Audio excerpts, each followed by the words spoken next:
the main character carefully analyzes the situation and acknowledges that radiation is indeed dangerous. Genetic mutations, especially those caused by this radiation, need to be handled with extreme caution.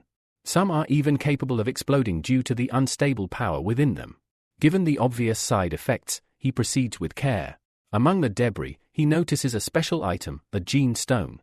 However, he quickly realizes that this item requires level 3 authorization to be transported into the divine realm. According to its description, the gene stone induces mutation specifically in the teeth of familiars, making them significantly larger and longer.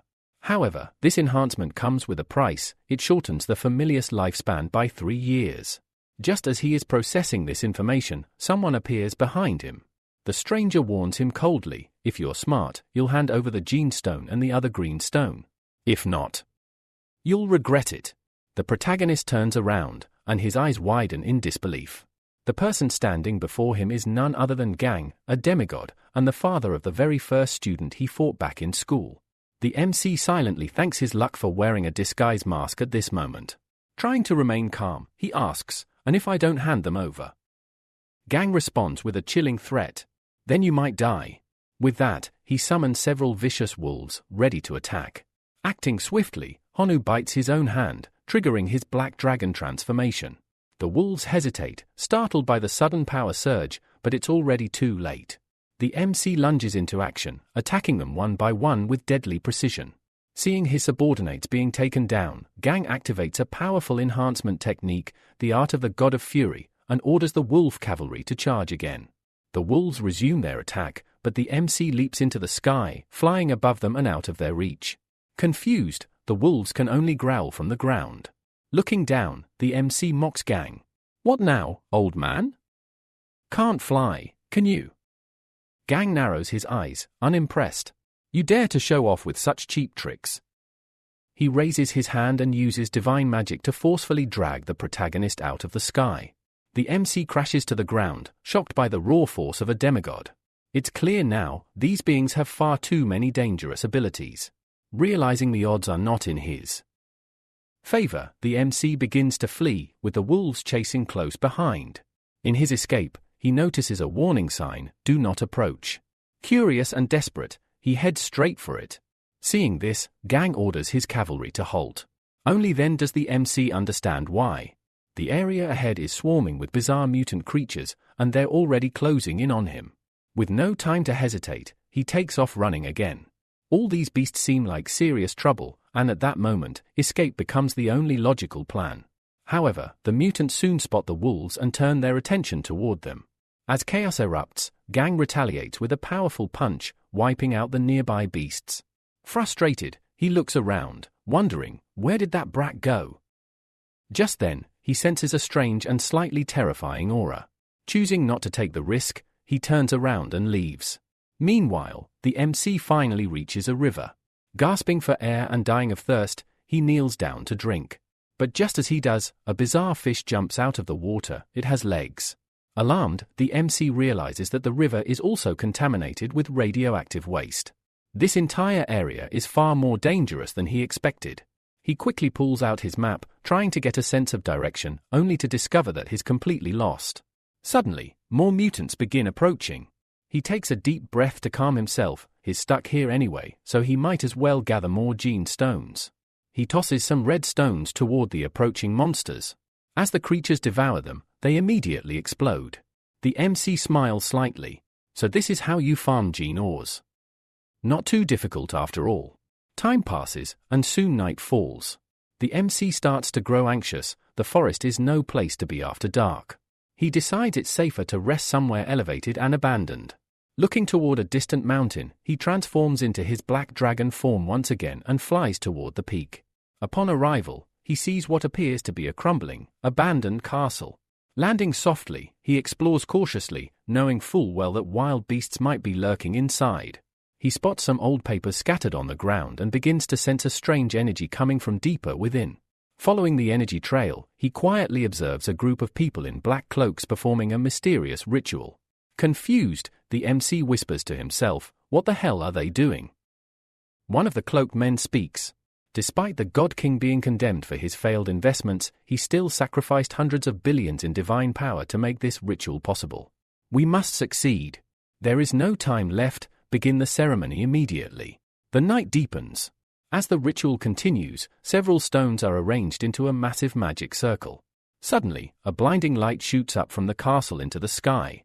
The circle expands until it becomes a colossal formation hovering above them. The participants rejoice, their ritual worked. They've successfully tapped into the seal of the ancient civilization. The MC's heart races. He recalls information from the internet, claiming that this project site had been sealed off by the divine civilization due to extreme danger. Turns out, the rumors were true. The God King had been using the mutant beast farm as a cover while secretly developing this forbidden ritual to break the ancient seal. Seeing a rare opportunity, the MC inches closer. He knows that the ruins are restricted, only beings with divinity below 10 are allowed to enter. That likely excludes the God King, which might work in his favor. Suddenly, the beasts below begin looking toward the sky, sensing that something is coming. Suddenly, a warning notification appeared in the air, cold, mechanical, and unforgiving. It declared, unauthorized access detected. The individual attempting to unlock the seal is not recognized as a superior warrior of the Kamigawa civilization. Intruder status confirmed. Unlocking sequence suspended. Anti-theft protocol activated. Class 6 mutant, gamer, is being released. At the same time, another alert followed, stating that the formation had been obstructed. Worse, the source of the mutation had forcibly broken the seal and was now being suppressed. Those involved in the ritual instantly clutched their heads in pain, overwhelmed by the backlash. Honu, watching all this unfold, stood frozen in confusion. What the hell is happening? He wondered. Why is everyone reacting like this? At that moment, something emerged from the formation. A strange entity greeted the group with eerie cheerfulness, addressing them as lovely players. It introduced itself as the source of the mutation and thanked them for helping weaken the seal enough to set it free. For your generous assistance, it said, I shall grant you a gift. You will all become candidates to be my vessel. Panic instantly spread across the room. Who the hell are you? One cultist shouted. The green, glowing creature smiled and responded, unfortunately, only one among you can become the vessel. So, let's play a little game. As it stepped forward, its body radiated an ominous green light. It explained the rules of the game. Each participant would receive 10,000 units of high-purity radiation ore, which they could use on their familiars. The goal was to cultivate a mutant beast strong enough to defeat the Class 6 mutant beast, Gamer. One man angrily stood up and declared that he had no interest in becoming a vessel. He demanded to be released immediately and threatened to sever his familiars from the dominion of God, vowing to destroy the entire place. But as he tried to act, he realized, with rising panic, that he couldn't connect to the divine realm. Before he could process the situation, Gamer appeared and devoured him in an instant, fully manifesting in front of everyone. Taking the opportunity, Honu stepped forward politely. Excuse me, he said, I can't communicate with the divine realm either, so I can't summon any familiars for this test. Everyone turned to stare at him, stunned. Who the hell is this kid? They whispered. The source of the mutation chuckled. You won't regret this mutation. It summoned a portal to the divine realm, shocking Honu. He hadn't expected that. The system had been designed to allow familiars to exit, not for himself to enter, which meant he had no way of escaping. 3 hours passed. One man sighed in frustration. This is going terribly. Most of my familiars died after consuming the radiation ore. Less than 10% showed any improvement. Another added grimly, only about 20% of mine are even alive. Meanwhile, Honu looked rather pleased. The decomposer is a treasure, he said. It only cost me 100 million locusts to convert into 6,000 high-purity radiation crystals. Thanks to that, my mutant beast reached level 3. He knelt beside his familiar and whispered, I'm counting on you. You've got great recovery abilities. Don't hold back, all these crystals are for you. 3 months later, the cultists were in disbelief. One of them muttered, is this kid even human? All eyes turned toward Honu's monstrous creation, a mutated grasshopper named Chiang, which now stood ready to challenge the Class 6 mutant, Gamer. The source of the mutation was thrilled and called out to Gamer, signaling the start of the final test. The beast charged forward, devouring another familiar as if it were nothing. The green monster grinned. Losers don't deserve to live. It gave the command, and Gamer began devouring the cultists, one by one. Screams echoed as they were consumed by the very creature they helped unleash. Now it was Honu's turn. He glanced at Chiang and sighed. I had to sacrifice a lot of gene stones for this. You've undergone intense mutation, but now, your life expectancy is down to a single day. Show them what you're capable of. The green entity clapped gleefully. Exciting! Gamer, attack! The battle began. Chiang launched a barrage of strikes, triggering Gamer's rage. The massive beast retaliated with a crushing headbutt. Chiang immediately took flight, his body regenerating mid-air. But Gamer roared and activated a power of his own. This is going to be good, the source of the mutation whispered, enjoying the show. The battle raged for a staggering 18 hours, until finally, Chiang stood victorious. It was a glorious fight, the source of the mutation said, turning toward Honu. You, my dear receptacle, are perfect. Honu froze. What the hell are you talking about? Who's your operator? What are you planning to do with my body? Without answering, the green creature began using its power. From this moment on, it said, we will share this body. Everything went black. When Honu opened his eyes again, he wasn't sure if he was dead. Then he saw it, a system screen flashing in front of him, status, Honu, source of the mutation, all attributes, displayed. What caught his attention wasn't the stats, it was the name. The system was now identifying him as the source of the mutation.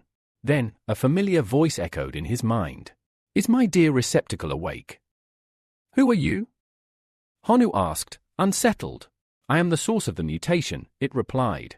A superior gene. Be grateful.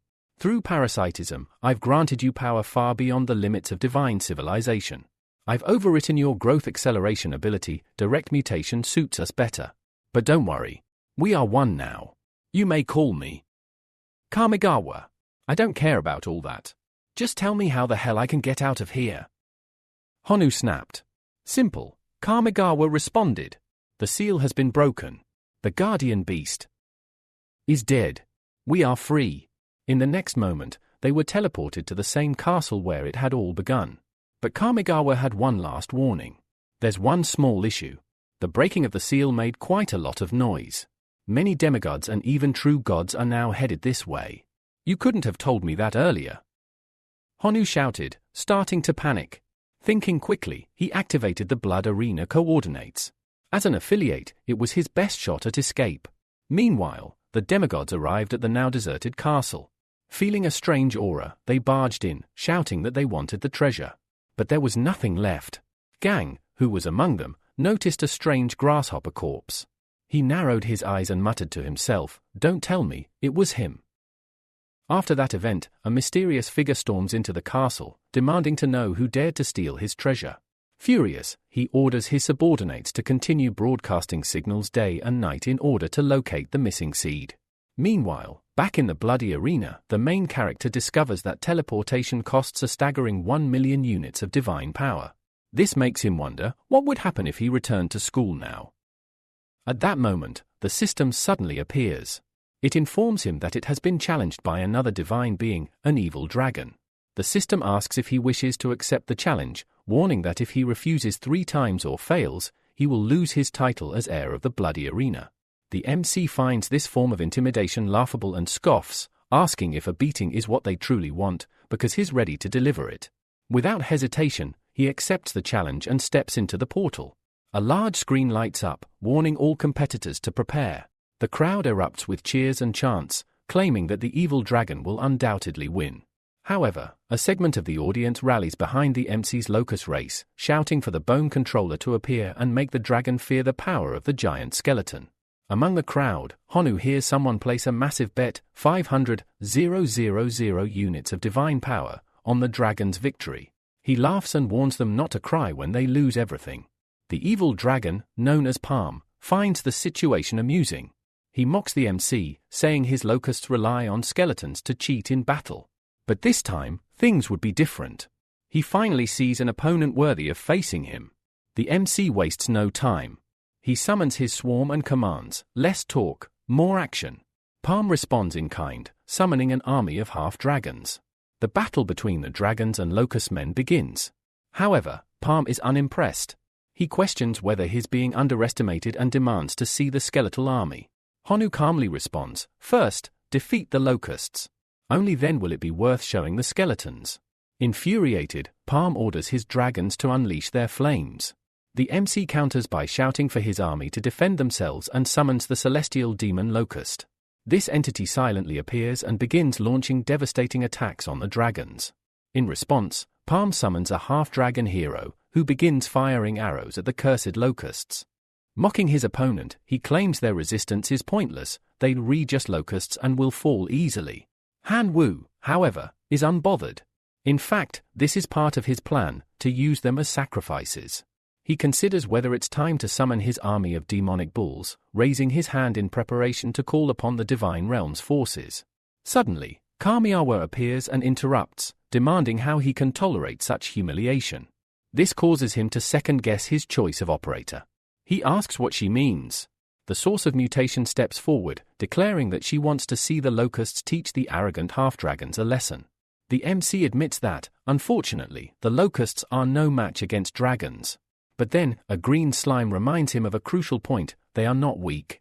After all, they devoured the 6th level grimoire.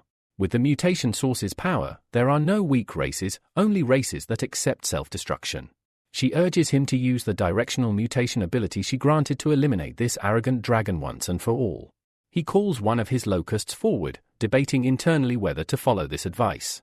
Eventually, curiosity wins. He decides to test the ability. A yellow aura begins to emanate around them as the mutation source asks, in which direction should the familiars mutate? Honu examines his options and comments that this type of locust is perfect for tanking. He wants to make them more durable to replace fallen comrades. He is presented with 3 mutation paths. Armor mutation, the locust's body becomes thicker, enduring up to 10 times more physical damage. However, it reduces their lifespan by 50 days. Gland mutation, the glands begin secreting large amounts of mucus, greatly improving resistance to elemental attacks. This costs 90 days of lifespan. Total mutation increases both size and strength, sacrificing only 24 hours of lifespan. Realizing that the half-dragon's attacks are overwhelming and locusts are falling rapidly, he decides to take a risk and chooses the third option. Instantly, his imitated locust undergoes a dramatic transformation, becoming gigantic and launching a devastating charge that sends dragons flying with a single strike. Pleased with the outcome, the MC commands all of his imitated locusts to accept the mutation. One by one, they transform, their entire bodies changing. Even the demonic locusts undergo the same mutation, now capable of multiple rapid-fire attacks at high speed. Palm, witnessing this shocking development, is baffled. He questions if the army took steroids and demands the referee intervene, calling this blatant cheating. Honu laughs and orders all locust men to accept the mutation. The mutated locusts grow armor over their bodies and begin a ferocious assault on the half-dragons, forcing them into retreat. The MC then directs them to eliminate the half-dragon hero completely. Terrified, the hero falls to the ground and surrenders, begging for mercy. The crowd, enraged, shouts in disbelief. They had bet 500,000 divine power, and now they've lost everything. The MC, however, is delighted. He had warned them this would happen. With this stunning victory, he gains another fragment of the divine realm and earns a new mark in the bloody arena. Later, back in Honu's divine realm, he is rewarded with a special building from the bloody arena. This structure allows family members to enhance their abilities. Victors here may also be promoted. In rare cases, the guidance of the hero model can be bypassed, allowing a unique life form to be directly elevated to heroic status. He notices something odd: after defeating an heir, the chance of promotion has changed from extremely small to merely very small. Though still rare, it's a huge jump. He also observes that the core of his divine realm is glowing brighter than ever. The mutation source chuckles and asks why he's surprised by something so small. Compared to his true potential, she says, this is just the tip of the iceberg. Honu agrees with the chief's assessment, saying he's absolutely right, and that the divine realm will only continue to improve from here. Kamiawa nods and affirms this as well, but then suddenly commands him to kneel. The demand stresses him out, and though he obeys, a dark thought brews inside: once I become strong enough, I'll kill that filthy green slime. Seeking greater power, he activates his life sacrifice ability to see what kind of reward he'll receive this time. 3 options appear before him. Level for relic, Armor of Temperance. Once charged in the core of the divine domain, this relic allows the clan to summon the armor when needed. Level 3 building, the observatory. When built in the divine realm, this structure allows for clear surveillance of areas up to 10,000 kilometers away. The Book of Flesh Puppet Production. This book teaches how to use the flesh and blood of powerful creatures to craft puppets with incredible biological traits. However, the strength and abilities of each puppet are fixed upon creation and cannot be enhanced. Han Wu finds the third option fascinating. Intrigued by the potential, he chooses the Book of Flesh Puppet Production, eager to see what kind of upgrade he'll receive this time. Half a year passes within the divine realm, just 10 days in the outside world. Han Wu reflects on the investment, 10 million units of divine power. But the result? Absolutely worth it. Just one glance at his new creation makes his eyes shine with pride. He estimates that the flesh puppet's strength rivals that of a top-tier heroic life form. It's also exceptionally resilient, like a ferocious wolf. Pleased, he names this new member of his army Chiang. Now, he feels ready to face the real challenge. He contacts his grandfather to inform him that he has officially enrolled in the Imperial University of the West. However, he assures him not to worry. He still plans to visit Chaos Star University to investigate his father's disappearance. 3 days later, Han Wu arrives at Imperial University. He is stunned by the grandeur of the place and asks himself if this really is the best university available. Even the passers-by on the streets emit demigod-level auras, more than half of them, in fact. Just then, a man approaches and asks, "Are you Han Wu, the reserve student from the Imperial University?" Han Wu nods and replies, "Yes, that's me." The man greets him warmly and explains that he's been sent to escort him. He politely asks Han Wu to follow him to the aircraft that will take him to his accommodations. Intrigued, Han Wu follows, and they soon take off into the skies. After a short flight, they arrive at the dormitory. Han Wu curiously asks where the other students are. To his surprise, the professor informs him that this entire place is just for him. Han Wu is taken aback. This level of extravagance seems too much for a simple student like him. Before leaving, the man wishes him a restful night and reminds him to be on time the next morning. Feeling the pressure of the powerful talent around him, Han Wu quickly begins absorbing divinity, knowing he'll need every advantage to keep up. The next day, as he walks through the campus halls, he hears gossip.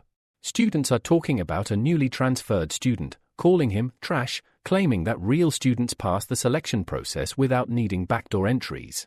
Hearing this makes Han Wu uneasy. Clearly, there are people already trying to bring him down. As he continues walking, a woman suddenly approaches him stealthily. She asks if he's Han Wu and introduces herself as Lena, the teacher in charge of the reserve student class. She offers to take him to the classroom. Once inside, she calls the class to order. One of the students, Chinuang, who also attends the same university, stands up and shouts his name in surprise. The rest of the class begins murmuring in confusion. They wonder what's going on. Why would the goddess of the class be familiar with a boy who supposedly got in through a back door? The teacher quickly re-establishes order. She informs everyone that the new student's name is Han Wu, and that he previously attended the same school as Chinuang. A skeptical student immediately questions why Han Wu was admitted into the reserve class. Lena answers with a sharp tone. She admits she doesn't know what exactly Han Wu learned in other schools, but makes one thing absolutely clear: in her class, students must raise their hand before speaking. And if anyone doesn't understand her lessons, she will personally make sure they learn, her intense gaze leaving no room for argument. The student immediately backs down, frightened, and apologizes for speaking out of turn. She forgives him but warns the class not to repeat the mistake. Then she turns to Han Wu and says, "If you're curious, ask him yourself how he earned his place here." Zuti, careful not to irritate the teacher, politely asks Han Wu if he could explain how he got into the reserve class.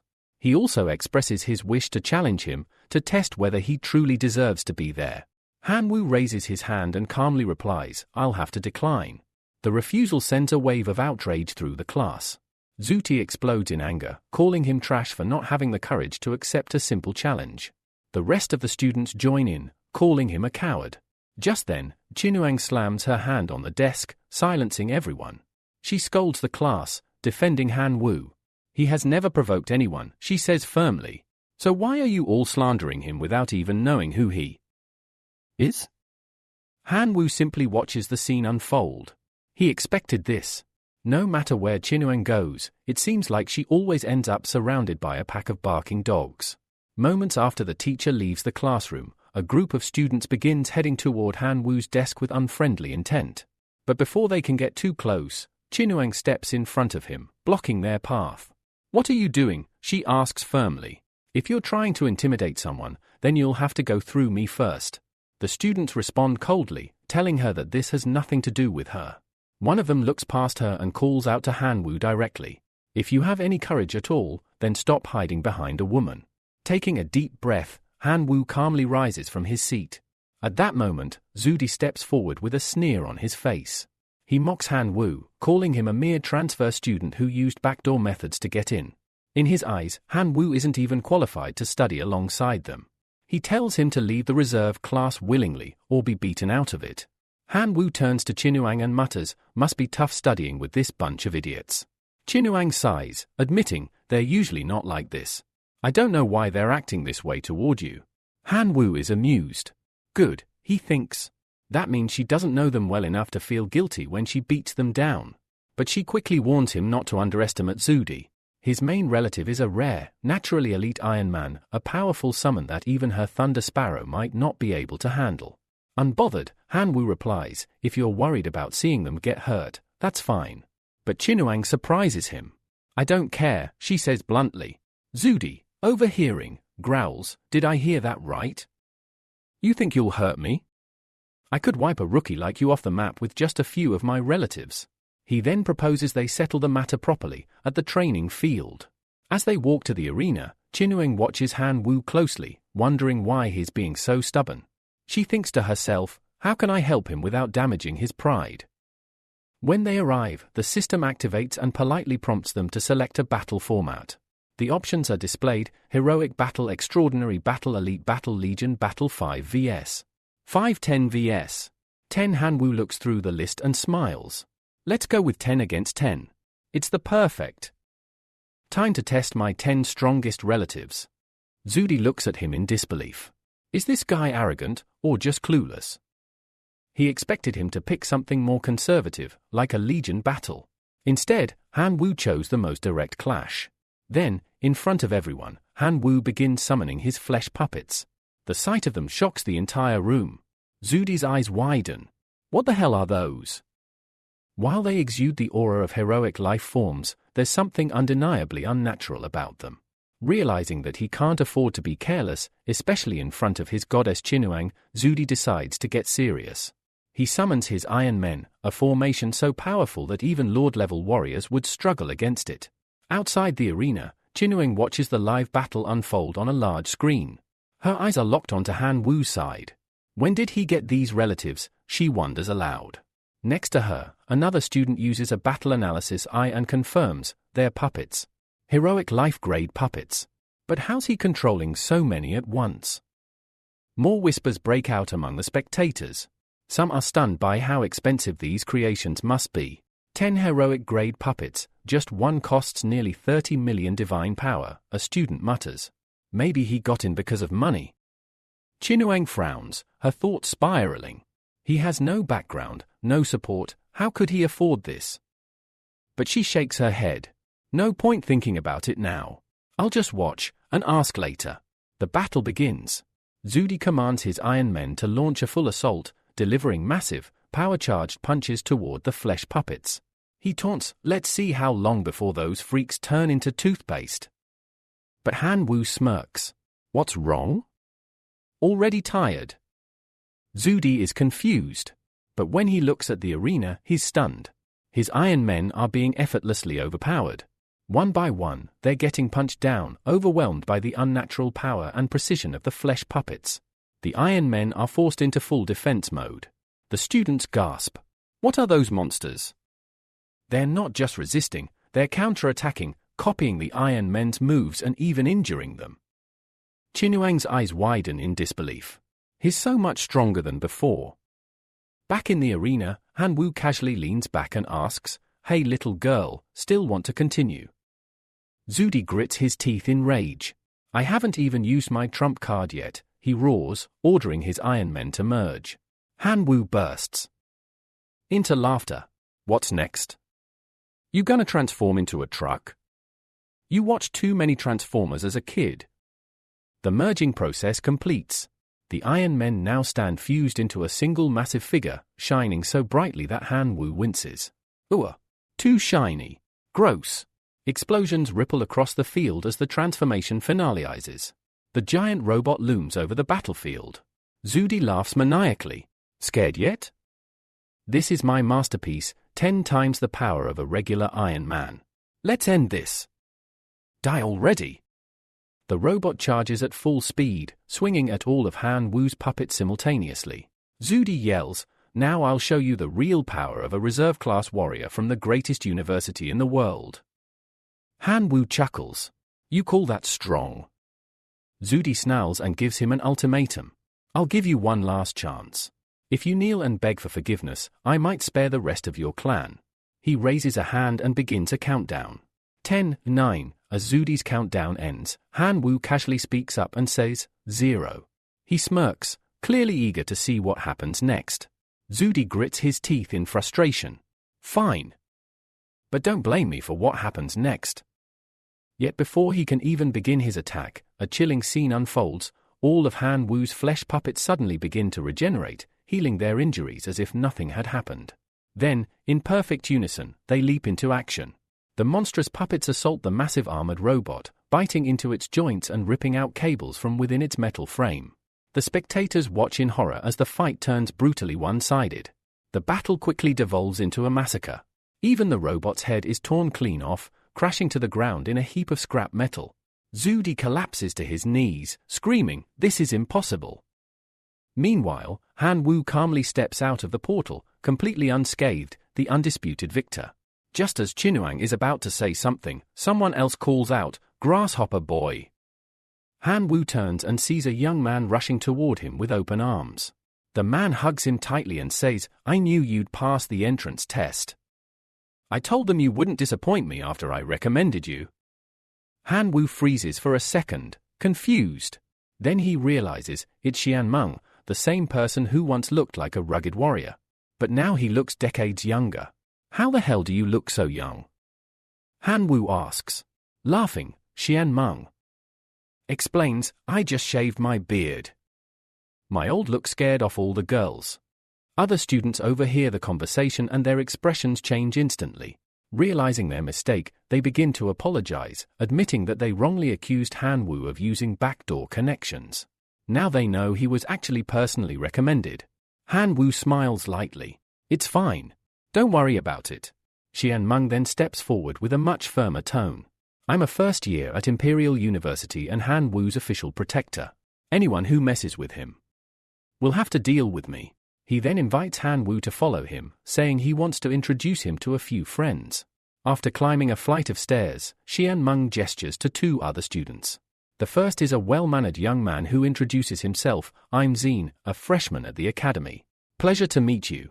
Next to him is a confident girl. "My name is Yelling," she says with a smile. "Is it true you beat Xian Meng in the arena?" Han Wu scratches his head.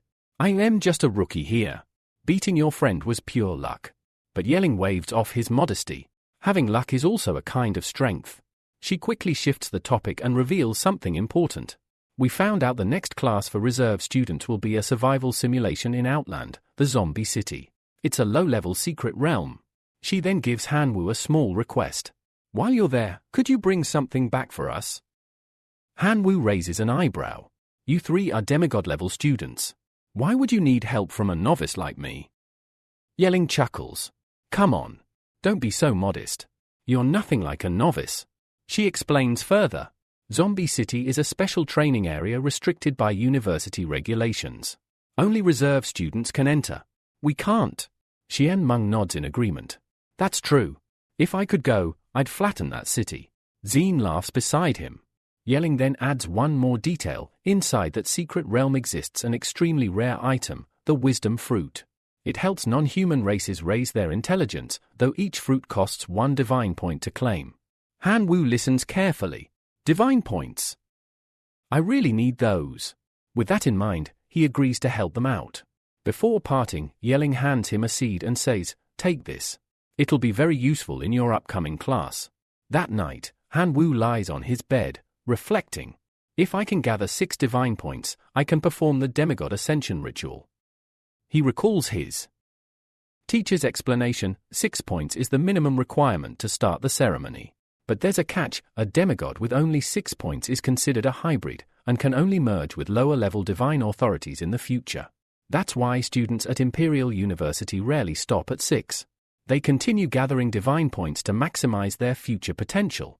She explained that after 6 points, each new point requires even more divine energy. The 7th point needs 2 divine points. The 8th point requires 3. And so on, up to a maximum of 10 divine points. A demigod who ascends at 10 points has the highest possible potential and can eventually merge with 5 different divine authorities. Han Wu is amazed. So much valuable information. He also realizes that his teacher has high hopes for him. And so, with determination in his heart, he resolves to earn every divine point he needs, no matter what it takes. A few days later, one of the students casually approaches Han Wu and asks if he's heard the news. The next major class will be a supernatural survival simulation inside a low-level secret realm known as the Zombie Tower. Apparently, some of the senior students have already started buying up resources that novices usually gather from that place. Before Han Wu can process it all, Zudi shows up and throws out a bold challenge. "Let's make a bet," he says. Han Wu raises an eyebrow. "What kind of bet?" Zudi smirks. "Whoever gets the highest score in the simulation wins. If I win, you'll stay away from Qinyuan. But if you win, I'll stop having any improper thoughts about her." Han Wu is dumbfounded. "Seriously? Do you have something against the principal?" "Because I can't figure out how someone like you even made it into the university with that level of brainpower." He doesn't hold back. "Whether you have improper thoughts or not, it doesn't even matter. She doesn't like you anyway. But Zudi doesn't care. That doesn't matter to me. As long as you stay away from her, I'm willing to pay any price." Just then, Qinyuan walks up, having overheard the conversation. "Did I hear that right?" she asks. "You'll stop bothering me if Han Wu wins." Zudi looks frustrated but nods. "Yes, but I really like you. Why won't you give me a chance?" She crosses her arms. "Just answer the question." Defeated, Zudi mutters, "Yes. If Han Wu beats me, I'll give up." Turning to Han Wu, Qinyuan urges him to accept the bet. "It'll help me," she says. Han Wu hesitates. "But aren't we all geniuses here? You can't blame me if I lose." She replies with confidence, "That's fine.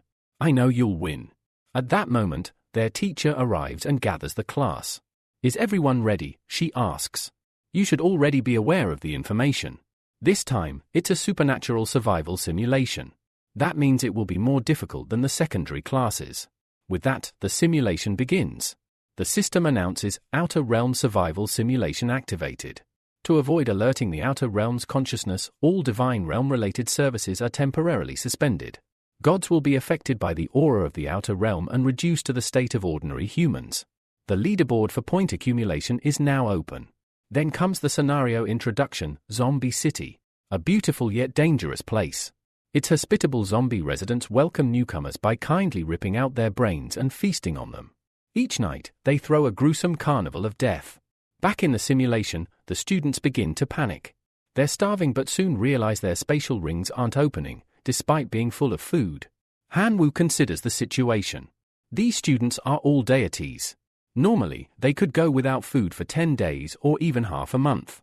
But now, with all divine artifacts suppressed, it's clear that this limitation is part of the survival challenge. Thankfully, Han Wu confirms that his 2 most vital skills, directional mutation and life sacrifice, still function. That's enough to stay alive. He tells Qinyuan he wants to explore the city. She agrees, slamming her hand on the ground to summon a massive bird. "Let's go together." But Han Wu waves her off. "Not necessary." Transforming into his dragon form, he takes off into the sky. Qinyuan quickly mounts her bird, and the two soar across the city together. Soon, they land in the middle of town. To their surprise, the city appears fully intact, complete with buildings, cafes, and restaurants. Suddenly, Qinyuan's stomach growls loudly. Han Wu bursts into laughter. "Don't laugh," she snaps, embarrassed. Still chuckling, Han Wu says, "Let's check out the restaurant. Maybe they've got something good." They head inside, where a bearded man greets them and offers a menu. Han Wu explains, "We're travelers from another city. Unfortunately, we're out of money." But the owner's expression darkens. He pulls out a weapon, growling, "Beggars! Get out of here!" You think you're Jiangshi, wandering the streets at night. Qinuang clenches her fists, furious, but Han Wu stops her. "Calm down. We're just humans right now. If we get shot, that's it." Then he remembers something. Yelling had given him a strange seed, saying it would be useful in this realm. He reaches into his pouch and shows it to the bearded owner. "Would this interest you?" Instantly, the man's demeanor changes. His eyes widen in shock. "I didn't expect to see something like this." He bows slightly and says, "Please, would you sell it to me? I'll offer 10 gold coins right now." After securing the deal for the rare seed, Han Wu tells the restaurant owner to first prepare some food for him and Qinuang since they are starving. The man agrees without hesitation, and soon, the table is filled with an impressive amount of food that leaves both of them amazed. As they eat, Han Wu seizes the opportunity to gather more information about the city. The bearded owner begins explaining. "This place is a magical city," he says. "Welcome to Jiang City, where humans and monsters coexist. Humans here hunt zombies for resources and profit. But be warned, these zombies feast on human brains. Every night, hordes of them roam the streets, chasing any living creature they can find. Sometimes, they even break into homes." He adds that surviving in this place requires more than just strength. People use swords, firearms, magical plants, and other items. Referring to the seed Han Wu showed earlier, he explains that it appears to be a Tier 3 magical plant, something quite valuable. For this reason, the owner continues, "Please sell it to me." Han Wu grows thoughtful. The whole setting feels eerily familiar to him. After all, he used to be a top player in his past life, and this scenario resembles a game he once dominated. He recalls that Tier 1 plants are equivalent to ordinary life forms, while Tier 3 plants possess power close to extraordinary creatures. Qinuang then asks how they could obtain more seeds like that. The owner answers honestly, "You can buy them from the town shop, though they're expensive. Otherwise, you'll have to kill zombies, but they're not easy prey, they're strong and aggressive." Han Wu realizes how dangerous it is to remain outside at night, especially in a place like this. They need to find shelter immediately. The restaurant owner suggests 2 options: either stay at an inn or visit the mayor's office to purchase a property, which would make them official residents of the town. Regardless of their decision, he warns them not to be out after nightfall. Intrigued by the idea of owning a home, Han Wu and Qinuang decide to go check with the mayor. But just before they leave, another student bursts into the restaurant asking for food. The owner's reaction is immediate. He screams at the intruder and fires a shot, hitting the boy in the hand. The student panics, clutching his wound as the system interface shows a brutal penalty, -500 points. Qinuang turns pale and thanks Han Wu for stopping her earlier when she wanted to argue with the owner. If he could shoot someone without hesitation, she might have ended up the same way. Soon after, they arrive at the mayor's office, where the mayor evaluates their magical seeds. One is worth 321 coins, the other one, 160. He informs them that the cheapest property in the city costs 200 coins. Qinuang looks troubled, she doesn't have enough money. But Han Wu reassures her, "Don't worry, I've got some extra. I'll cover it." Then the mayor presents another offer: "You two could also purchase a house together. It's one of the most beautiful properties we have. Fully furnished. Includes a private pool. Price, 350 coins." They're both stunned by how luxurious it is and agree instantly. But the mayor suddenly mentions a condition. Because this is a traditional town, he says, houses purchased jointly by a man and a woman are only allowed if the two are married. "So, would you like to get married?" Both of them freeze, faces turning red in embarrassment. Sensing their hesitation, the mayor asks again, "So, are you two unwilling to become husband and wife?" "If that's the case, I'm afraid the town won't approve the joint ownership." Qinuang struggles to respond, clearly flustered. Han Wu opens his mouth to say something, but before he can, she blurts out, "It's fine. We'll get married." The mayor, thrilled, congratulates them. "You're a perfect match," he says, handing them a registration form. Once filled, the two are officially considered married in the town's records. As a gift, the mayor gives them 130p seeds and 50 copper flower seeds, along with the key to their new home. As they leave, Qinuang turns to Han Wu, clearly still embarrassed. Let's get one thing straight. I only said yes because of the situation. Don't take it seriously. Han Wu bursts out laughing. I understand. Her face darkens in frustration at his carefree attitude. Still, thanks to acquiring property and becoming official residents, the system awards both of them 1,000 points, placing them at the top of the leaderboard. They soon arrive at their new house, and it is stunning. Han Wu can't hide his amazement. The mansion is grand, lavish, and more luxurious than he ever imagined. But Qinuang is unimpressed. It's nothing compared to my real house, she says casually before heading upstairs. I'm going to shower and rest.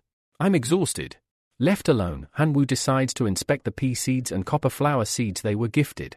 Curious about their abilities, he plants them immediately. After about an hour, he takes a walk through the house and heads toward her room, ready to share what he learned about the plant's special traits. Later that night, Han Wu goes to share his findings with Qinuang, but as soon as he opens her door, he finds her standing in nothing but her underwear. Completely flustered, he tries to apologize, insisting it was unintentional, but before he can finish, she kicks him out of the room without hesitation. Standing outside, Han Wu tries to distract himself, thinking aloud about how fast the seeds grew. If they grow that quickly, he mutters, they must be incredibly powerful. Just then, Qinuang walks out and hears him. Startled, he turns bright red. Noticing this, she becomes suspicious and asks why he's blushing. Han Wu tries to brush it off, saying, it's nothing. But both know exactly why, and she's dying of embarrassment. Still, she firmly states that there was nothing to see back in her room and insists he forgets what happened. Before the awkwardness can continue, a strange noise echoes nearby. Qinuang immediately uses her light technique to illuminate the area, revealing a horde of zombies approaching, each of them hungry and mindlessly charging forward. Han Wu, now focused, takes this as the perfect opportunity to test the power of the plants. Fire at will, he commands.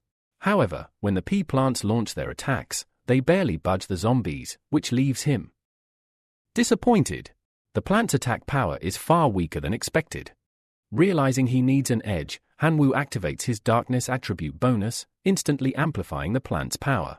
The mutated plants grow larger and stronger, and this time, when they fire, the zombies begin to fall one after another. With each kill, Han Wu earns points and occasional item drops. However, he soon realizes that using dark energy is mentally exhausting, and with the horde increasing, they're still in trouble. Qinuang urges him to act fast. She reveals that Suti, another player, has already reached 300 points, surpassing them. If they don't do something soon, they'll fall behind. Han Wu starts analyzing the plants. If they're reliving beings, then they should possess genes capable of mutation. With that idea in mind, he activates his directional mutation ability, triggering for evolutionary paths. Range mutation extends the attack distance. Firing speed mutation increases rate of fire. Multiple head variant allows one plant to shoot from several tips. Root mutation enlarges the root system for stability and strength. Excited by the possibilities, Han Wu applies all for mutations. The pea plants begin to transform dramatically, becoming deadlier and more aggressive. The battlefield quickly changes as these mutant plants start massacring zombies with ease. Just then, a new zombie appears, larger and fiercer. It carries a flag, which it hurls at the plants with all its strength. However, the projectile misses. The zombie stands confused, unable to understand what went wrong, then it's ripped apart by the mutated pea shooters. Turns out, Han Wu had already snatched the flag and now claims it proudly. Remembering the copper flower plants, Han Wu decides to mutate those too. Two options appear: multiple production speeds up coin generation. Absorption mutation increases the radius for absorbing dead air. He chooses both, thrilled by the idea of collecting more coins quickly. Qinuang, watching the leaderboard, is ecstatic. She's now surpassed Suti. Meanwhile, Suti is fuming, having dropped to second place. But Suti isn't one to lose quietly. In retaliation, he uses his level for plant, the dragon grass seed. Within 2 hours, a giant dragon emerges from the seed. With a single breath of fire, it annihilates dozens of zombies, skyrocketing his points to 610, overtaking Han Wu.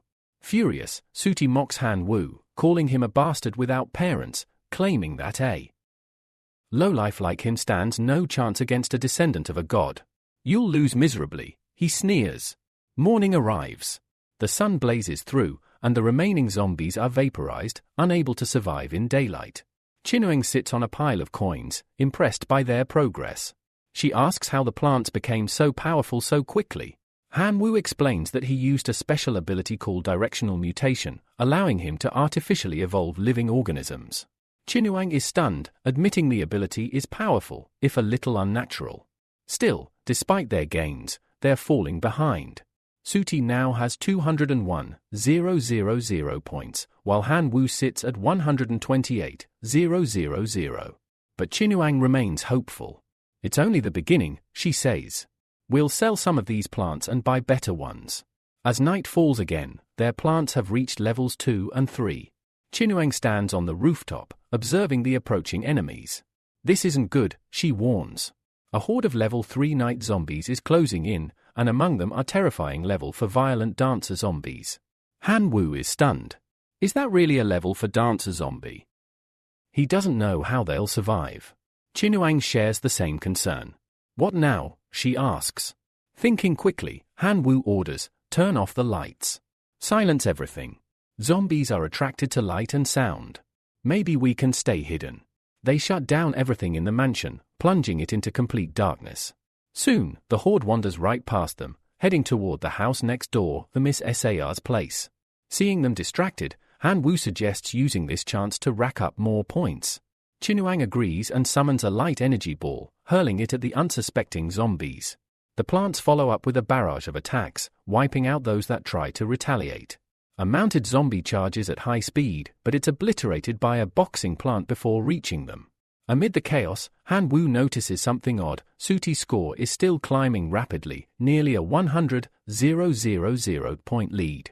How is he gaining points so fast, he wonders. Just then, a mocking laugh echoes behind him. A familiar voice taunts him, scared of how fast I'm evolving.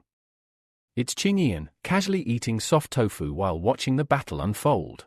Zombies leap toward his residence, but they're quickly mowed down by oak archers, gunning down every threat with brutal precision. Ching-Ian gets fired up. Come on. Bring me more zombies. I'm taking first place tonight. Hanwoo sighs. He's an idiot. Chinuang glances at him. Is that jealousy I hear? He replies, if I lose, you'll never hear the end of it from that fool Suti. But there's no time to argue. The level for Dancer Zombie approaches, and this time, it's brought 2 more to help. As the 3 level 4 zombies began approaching the mansion, Hanwoo immediately noticed the situation worsening. He pointed out that the dancing zombie had broken through the defense line of that idiotic opponent. The zombie, unaware of the trap laid out before it, casually stepped forward, only to be flung through the air by a spring bean trap. Hanwoo's eyes widened in disbelief as the level 4 zombie was launched directly into their territory. In a panic, Hanwoo shouted for the pea shooters to unleash their full power on the approaching threat. The plants responded, rapidly firing at the zombie. But the dancer simply laughed off the attacks. His defense was too high for low-level plants to damage him. Chinuang immediately suggested they retreat into the mansion, noting that the current plants wouldn't stand a chance against such a strong enemy. But Hanwoo stood firm. If they retreated now, it would mean certain defeat. Instead, he made a bold decision, transforming into his draconic form. He charged at the enemy and landed a clean, powerful punch. Yet to his surprise, it barely did any damage. Now taking the fight seriously, he declared he would prove himself in the name of his idol, Ralph. With that, he unleashed his machine gun combo, a rapid flurry of attacks. The final blow was so powerful that the zombie's head snapped off and hit the ground. A system notification appeared. You have defeated a level for Dancer Zombie. Rewards, level 4 seed, crocodile shoes, tap dance record, and 500 points. Despite the victory, Hanwoo was frustrated. The fight had been intense, he'd nearly dislocated his shoulder, and all he got was 500 points. Elsewhere, a mysterious girl was observing him through binoculars. She was surprised at how well she could see the battle, but noted she couldn't check Hanwoo's player ranking. Her friend took the binoculars, nodding in agreement. Both realized Hanwoo had joined forces with the famous goddess of the reserve class. Intrigued by his progress, the girl expressed interest in whether Han Wu would be able to retrieve the Fruit of Wisdom, a rare and valuable item only obtainable through deeper exploration of the zombie city. If Han Wu thought this city was only for growing plants and killing zombies, then he might miss out on such treasures. Smirking, she declared her desire to beat Lena and earn full viewing rights. Suddenly, their teacher arrived, overhearing the conversation. Surprised, she asked who they were betting on. They hesitated but eventually admitted it was Han Wu. Lena was intrigued and offered to take them somewhere better, granting them access to the official viewing room. There, she projected a giant screen, broadcasting Han Wu's journey through the zombie city in real time. Back on the battlefield, Han Wu, still in his draconic form, commanded the explosive pea shooters to fire continuously. As bullets and energy blasts lit up the night, he flew above to avoid the chaos. Watching the display, Meng remarked that the firepower of those pea shooters was comparable to second-order plants, an impressive achievement. The girl watching finally understood why Mammoth had lost to Han Wu. He was simply too powerful. Still, she remained puzzled. Why would third-level zombies attack his territory when the current setup shouldn't even attract enemies of that tier? Just then, another spring trap activated, launching zombies straight into Han Wu's area. The spectators commented that the tactic seemed a little dirty. Intentionally throwing enemies into another zone felt more like intimidation than defense. They began questioning who could be sponsoring such powerful reserve students. The teacher answered calmly, that student is named Qingnian. And no, he's not sponsored by anyone. The onlookers were shocked. How could someone be that powerful without any external support? Yelling, now visibly annoyed, criticized the state of the reserve class. To him, it was full of misfits who lacked both dignity and common sense. He was also baffled at how someone like Sudi could rank so much higher than Qingnian or even Han Wu. Curious, he requested to see Sudi's setup. The screen shifted to Sudi. His draconic plant was decimating hordes of zombies with ease. He appeared smug and full of confidence, openly challenging Han Wu to surpass him. The viewers were stunned. That's the fire dragon plant, someone said. They immediately realized Sudi was being sponsored by Shang Jun, a notorious figure known for slaughtering competitors in the zombie city to acquire high-level resources. Lena confirmed it. Sudi had signed a private deal. In exchange for Shang Jun's support, he was required to hand over 70% of the resources he earned. Everyone watching was appalled. Then, Shang Jun himself appeared, mocking them for gossiping behind someone's back. He deduced they were there to monitor a reserve student and smugly asked if they'd like to place a bet whose sponsored student would finish with the higher ranking. Meng dismissed the idea, stating that the bet was now meaningless. After all, they knew Sudi wasn't competing on his own strength. Shang Jun grew furious, insulting them for being cowards and mocking their useless club, despite them attending one of the best universities in the divine civilization. He couldn't understand how such weaklings could exist in the same year as him. Mammoth, enraged by Shang Jun's insults, prepared to charge forward, but his friend quickly stopped him. She understood that this provocation was happening right in front of a teacher, and reacting violently could bring consequences. Calmly, she declared that the so-called useless club existed to support students from poor backgrounds, helping them gather resources and survive. Then, with unwavering confidence, she accepted the bet, deciding to see which preparatory student would achieve the highest score. Shang Jun smirked, only asking one thing, will you bet 10 divinity points? Without hesitation, Yelling agreed. Lena, acting as the witness, reminded them both there would be no turning back or crying over the outcome. Meng, uneasy, asked if they were truly going through with this, especially knowing how powerful Sudi had become thanks to his sponsorship. But Yelling stood firm. She knew the sponsorship they had given Han Wu was just as valuable. The teacher chimed in with one last warning: if Han Wu was the first to uncover the truth behind the zombie city, he would have a tremendous advantage. As the second day of survival arrived, Han Wu received an additional 2,000 points. Exhausted, he collapsed onto the ground, barely able to move. Qinyuan commented on how well he was doing and offered to clean up the battlefield. She added that they were lucky Han Wu's unique skill from the estranged world remained intact, or they would have lost the fight the previous night. Smiling, Han Wu playfully called her his dear wife. Annoyed, she kicked him and barked, "What the hell are you saying?" Han Wu, still grinning, told her not to be so violent, it wasn't good for their relationship. She rolled her eyes and walked away. Suddenly, a voice interrupted them. It was Qing. smirking and mocking their flirting. She sneered, noting that even without trying too hard, Han Wu was only in third place. She quickly checked the rankings and gasped. The gap between him and the top had grown to over 200,000 points. "What are you going to do?" she asked urgently. Han Wu grinned. "Everything is under control," he said with confidence. He then insulted the top player in a crude way, saying, "That thing between his legs is about to snap." Qing was disgusted. "You're gross," she muttered. Offended, the boy at the top ranking fired back, warning that he'd leave several special gifts in Han Wu's mansion that night. Han Wu simply waved him off, until something on the ground caught his eye. It was a level 4 seed, specifically, an enchanted mushroom. This rare plant emitted a hypnotic gas capable of brainwashing zombies, making them attack their own allies. Even more terrifying, any zombie that ate it would be completely converted into the mushroom's puppet. Beside it was another treasure, the 4th-order corn cannon, a high-powered weapon capable of instantly destroying 3rd-level zombies and dealing devastating area damage. Han Wu was stunned. These two plants alone had the potential to dramatically turn the tide.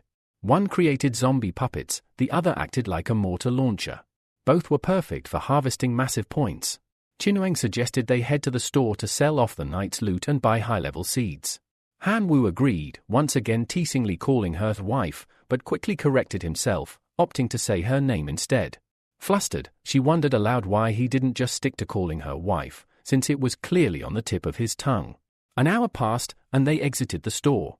Han Wu expressed disappointment over the tap dance record dropped by the level 4 zombie, thinking it was a rare treasure. But the shop didn't even want it. Qinuang explained that last night's earnings had brought in 243 gold coins, which wasn't bad at all. Plus, the shopkeeper mentioned that the mayor, a collector of melee weapons, might be interested in trading for the pole weapon they had. Han Wu playfully replied, "Whatever the lady of the Han family says goes." She quickly corrected him, saying it should be the Qin family, as he would eventually inherit her name. He grinned again. "If we were at the Qin mansion, wouldn't that make me the son-in-law instead?" Infuriated, she accused him of taking advantage of the situation. Han Wu raised his hands and yelled, "No domestic violence here." Soon after, they visited the mayor's residence. Mayor Schwarzenegger admired the weapon they brought and offered to let them choose from his collection. Han Wu scanned the room until his eyes locked on a beautiful sword. The moment he touched it, he felt a deep resonance in his dragon blood. This sword was calling to him. He declared, "I want this one." The mayor nodded. It was an excellent choice. But the pole weapon alone wasn't enough. He asked what else Han Wu had to offer. Han Wu replied that he still had the tap dance record and 2 third-level seeds. The mayor dismissed the record as worthless, but was intrigued by the seeds. He then added a helpful tip. While the tap dance record meant nothing to him, his neighbor, the former dance queen of the city, might treasure it. Han Wu thanked him for the information and suggested they go meet Qinuang's mother. As they walked, they passed in front of Sudi's residence, marveling at how lavish and grand it was. Sudi, spotting them, taunted Han Wu. The gap between them was growing, and he was now in first place while Han Wu had slipped to third. He mocked him, suggesting he should just admit defeat and, maybe then, he'd allow Han Wu to study with the goddess of the study hall. Unfazed, Han Wu wrapped his arm around Qinuang and said loudly, "Wife, is this idiot your friend?" Qinuang coldly replied that she had no idea who Sudi was. That response hit him like a slap. Furious upon hearing Han Wu call her wife, Sudi snapped, warning them that he would not just defeat Han Wu, he would cut off his hands. But Han Wu and Qinuang paid him no mind. Hand in hand, they walked away, leaving Sudi stewing in rage. After a short walk, Han Wu and Qinuang arrived at the home of landlady Hannah. She emerged accompanied by Qin Gan, and upon spotting Han Wu, she asked if he was the new neighbor. Hannah explained that she'd already heard about the previous night from her dear one, and she warned them bluntly, if Han Wu had come to demand compensation, he should leave immediately. She wouldn't pay for someone else's incompetence. A blond boy nearby urged everyone to stay calm, but Han Wu cleared the air. He smiled and said she misunderstood him. He wasn't there to demand anything. In fact, he had only come to witness her elegance in person. After all, the mayor himself had told him she was once the queen of dance in the city, surely, someone of extraordinary grace and presence. She scoffed, unimpressed by flattery. "I won't change the layout of my garden just because someone sweet talks me," she said firmly. But then Han Wu revealed the real reason he came. he held out a worn but special item. Qinggan rolled her eyes and mocked him, thinking he was trying to smooth things over with a ragged old book. However, Hannah's expression shifted the moment she saw it. It was no ordinary book, it was the lost dance step of the King of Dance, a legendary record long believed to be missing. Stunned, Hannah asked Han Wu to name any price, she would pay whatever he wanted for it. Panic struck the blonde boy standing nearby. If Han Wu asked for something extreme, like expelling him from the neighborhood, it would be over for him. Desperately, he tried to appeal to their long-standing friendship. But Han Wu had no interest in revenge. He simply handed the book over to Hannah, saying he'd send more records if he found them. Hannah, touched by his generosity, apologized for her earlier rudeness and said she'd be happy to become better neighbors. A system notification popped up, friendly relations established with Queen of Dance, Hannah. Friendship value 99. Points gained 30,000. Han Wu was shocked. 30,000 points, just for forming a friendly bond? That was way more effective than fighting random zombies. He suddenly realized, this might be the real path to winning in the city. Qinuang asked what he had done, saying she had also received a notification. It turned out she too had formed a friendly relationship with Hannah, unlocking her personal shop and earning 10,000 points. Han Wu was intrigued. It seemed that because they were a couple, Qinuang was sharing in the rewards.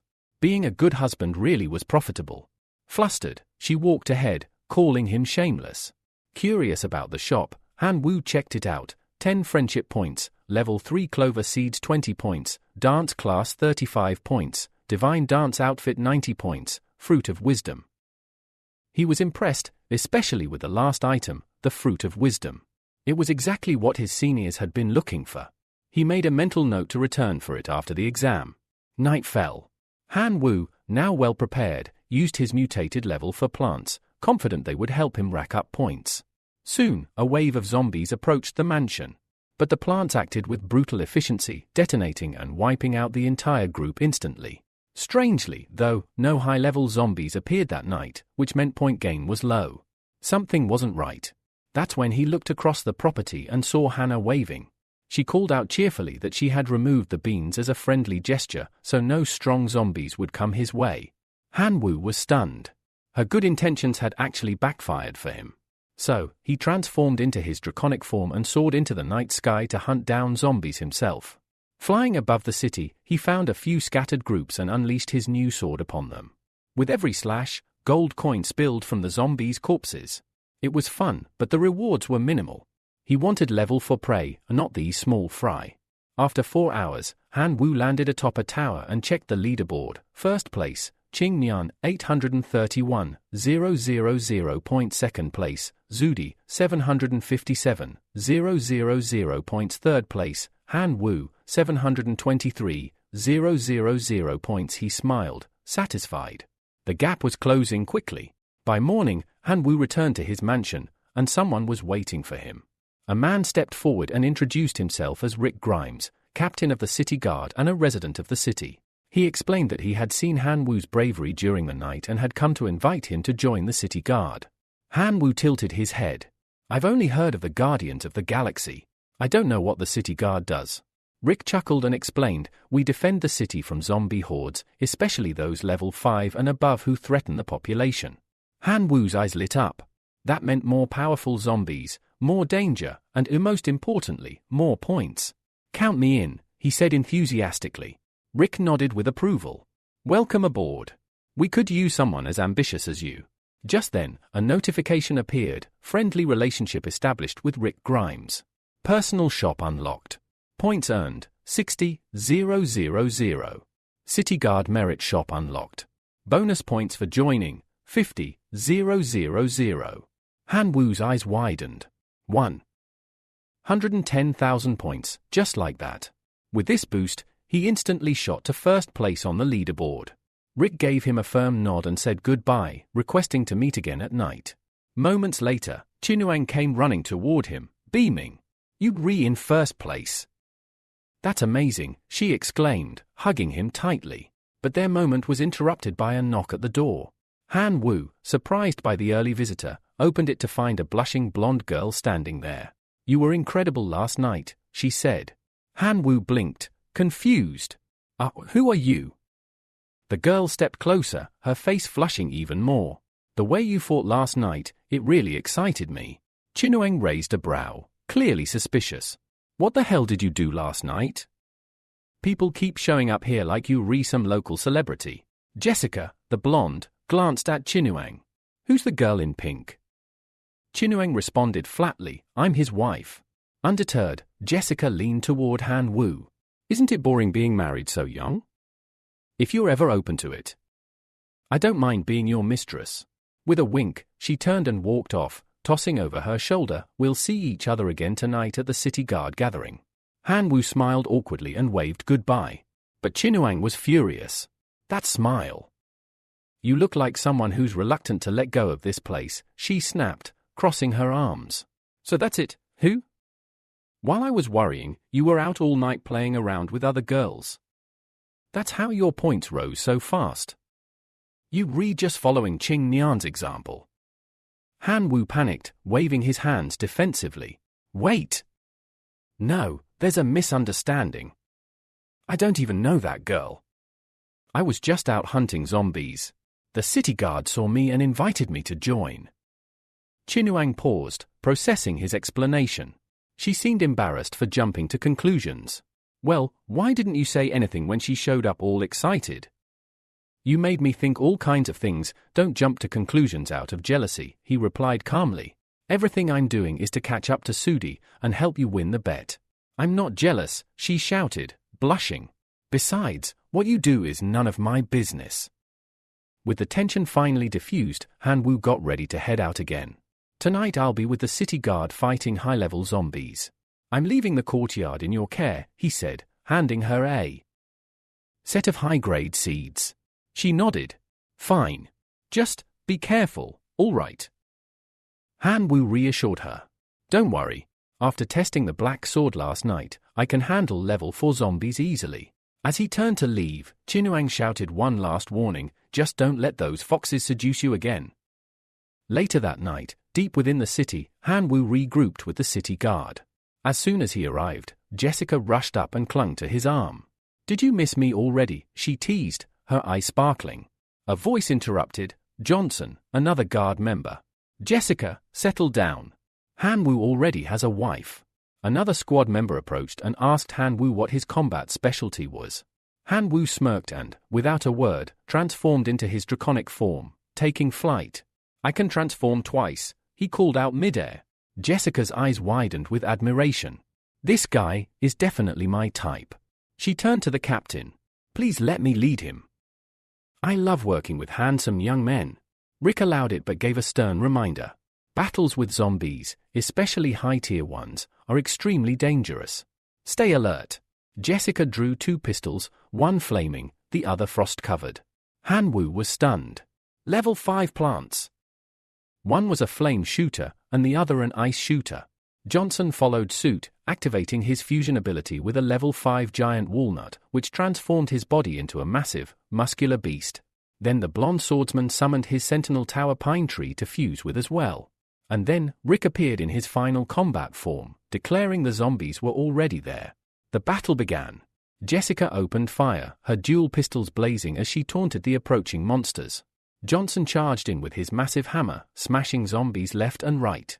But something was wrong. Vines started emerging from the zombies' heads, reaching toward him. Retreat! Rick shouted, rushing in to assist. David, another powerful member, stepped forward to handle that front. Meanwhile, Han Wu watched in awe. This was his first time witnessing high-level combat in the city. But he couldn't just stand by. I am the god of massacre, he roared, diving into the fray. But just as he unleashed another blow, Jessica leapt onto him, breathless. I can't breathe, she panted, clinging tightly. Before he could react, she drew her pistols again and shot down a zombie creeping up behind him. That was a 5th-order zombie, she warned. Even if it's injured, it's offensive. Ability doesn't drop. They re nothing like 4th-order ones. Han Wu was surprised. Thanks, you just saved my life. Don't be stubborn, Jessica replied. Provide support first and stay close to me. She fired again, clearing more monsters around them. He nodded, following her lead and wiping out several nearby zombies. Each kill awarded him 3,000 points, and he gathered multiple items in the process. After 3 hours of intense battle, Han Wu finally reverted to his normal form, completely exhausted. But to his shock, the other city guard members were still going strong. He muttered, "Are these guys running on some kind of stimulant?" As Han Wu sat down to rest, Jessica teased him playfully, asking if he was really exhausted already. After all, the battle had barely even started. "At this rate, you re not even fit to be my lover," she joked with a wink. Han Wu could only smile bitterly. If only I were in my divine physique, he thought. In this human form, fatigue hits too fast. But then, a voice echoed in his mind. Guess who it is? Without hesitation, Han Wu recognized it. You again. The source of mutation, he muttered internally. You finally decided to show up. The entity, Kamiawa, responded with a chuckle. I smelled a woman and heard someone say your body isn't good enough.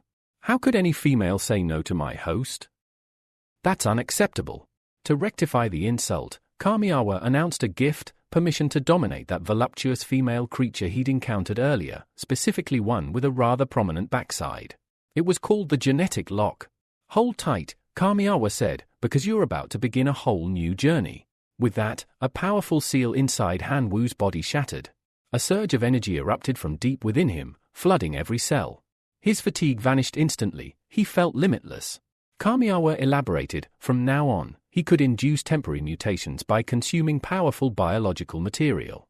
Han Wu immediately realized that meant he could merge with certain plant-based materials to increase his power and durability. To test it, he swallowed a special pill. Immediately, his body pulsed with energy. Golden light radiated from him, engulfing the battlefield and causing nearby zombies to disintegrate on contact. Jessica gasped. He's glowing, like a sun. But the celebration was short-lived. Rick's voice cut through the moment, warning that the zombie horde had intensified. Just then, a colossal zombie, towering and grotesque, charged straight toward Han Wu. Rick barked orders for everyone to protect him. Johnson lunged forward to intercept but took a devastating blow, leaving him dazed. The team quickly realized this was a sixth-order zombie, and its defenses were on another level. Retreat, someone shouted. But Han Wu stood firm. He didn't flinch as the zombie's massive fist hurtled toward him. Come, he whispered. He opened his arms, and then the light from his body flared intensely, completely disintegrating the monster on impact. The battlefield went silent before erupting into cheers. The guards tossed Han Wu into the air, chanting his name.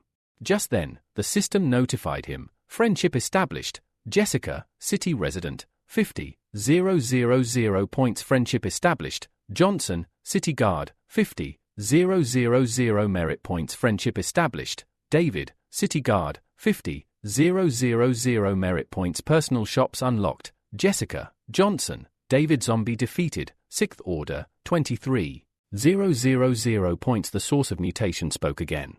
So? How did it feel? Han Wu grinned. Incredible. That power, it's insane. But then his smile faded. Wait, are there any side effects? Yes.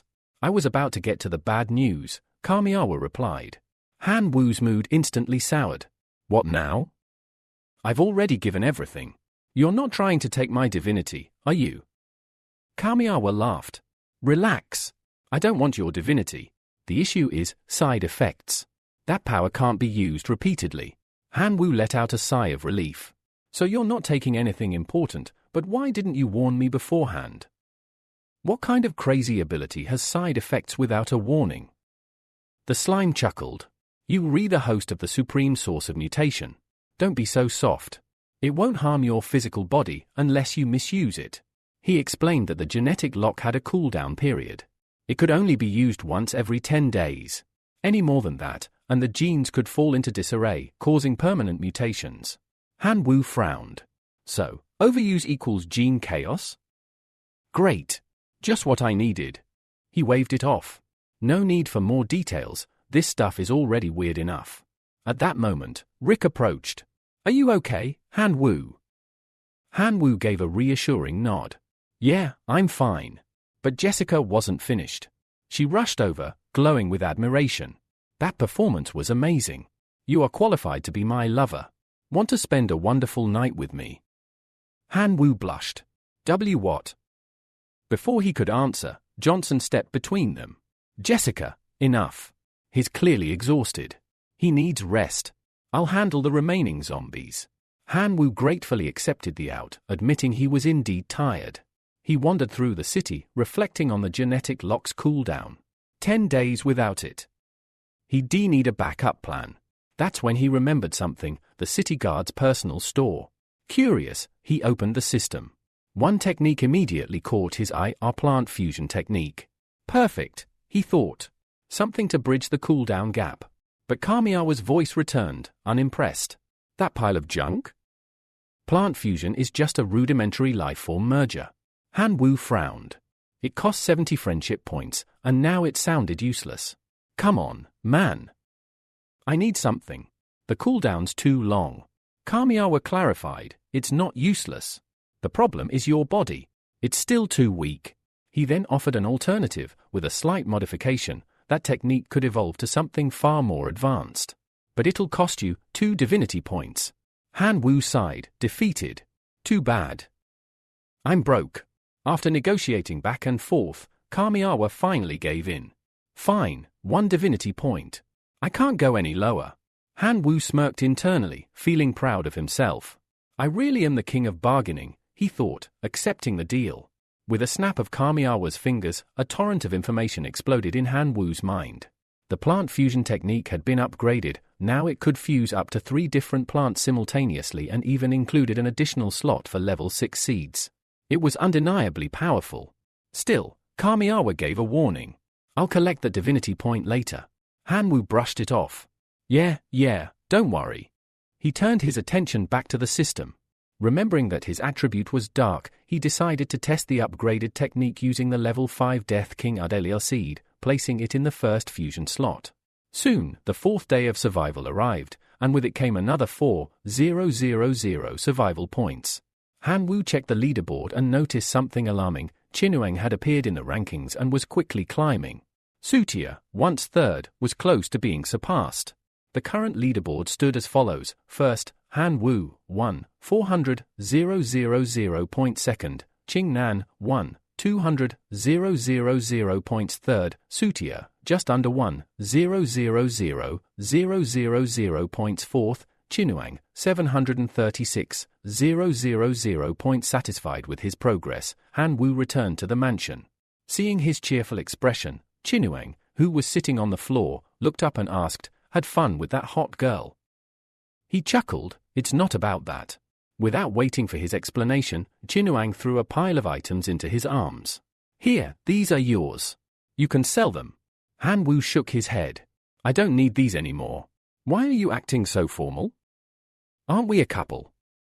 Chinuang, slightly annoyed, began hitting his head. "We agreed to split everything equally, didn't we? Don't make me feel like I'm taking advantage of you." She then got up and said she was off to learn to dance with landlady Hannah. "Fine," he smiled. "Just come back early." Internally, he admired her. She really is a clever woman, he thought. She knows how to earn points by connecting with city residents. I'm proud of her. 9 days later, Han Wu regrouped with the city guard squad.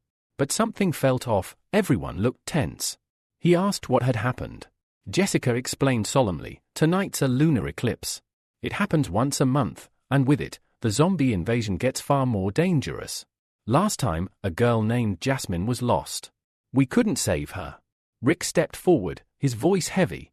"Her death was my responsibility. I swear, no one dies tonight." The team immediately scolded him. "Don't say that." Jessica walked over and held Han Wu's hand. "Listen, tonight I may not be able to protect you. If things go south, promise me you'll run." Han Wu paused. "She's worried, because I'm the weakest in the squad right now." He took a deep breath and replied, "I'm a man. I should be the one protecting you." Jessica smiled at that. "Then be careful." Fully aware of the looming threat, Han Wu rushed to the point shop, searching for anything useful to aid in the coming battle.